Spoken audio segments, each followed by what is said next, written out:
మహబూబాబాద్ జిల్లాలో రాజకీయంగా కీలకమైన తొర్రూరు మున్సిపాలిటీలో బీఆర్ఎస్ పార్టీ ఘన విజయం సాధించింది. మొత్తం 16 వార్డుల్లో 10 వార్డులను కైవసం చేసుకుని మున్సిపాలిటీపై స్పష్టమైన ఆధిపత్యం సాధించింది. కాంగ్రెస్ నేత ఝాన్సీరెడ్డి ప్రభావం ఉన్న ప్రాంతంగా భావించే తొర్రూరులో బీఆర్ఎస్ జెండా ఎగరడం రాజకీయ వర్గాల్లో చర్చనీయాంశంగా మారింది. తొర్రూరు మున్సిపాలిటీలో బీఆర్ఎస్ విజయం పార్టీ శ్రేణుల్లో ఉత్సాహాన్ని నింపింది.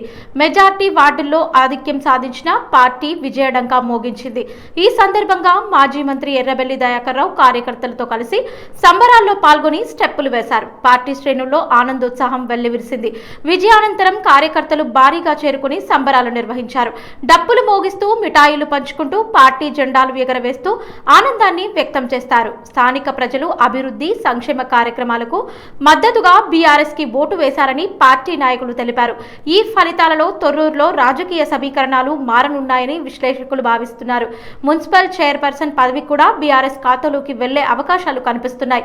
తొర్రూరు మున్సిపాలిటీలో బీఆర్ఎస్ ఆధిపత్యం సాధించడంతో జిల్లా రాజకీయాల్లో కొత్త ఊపు కనిపిస్తోంది.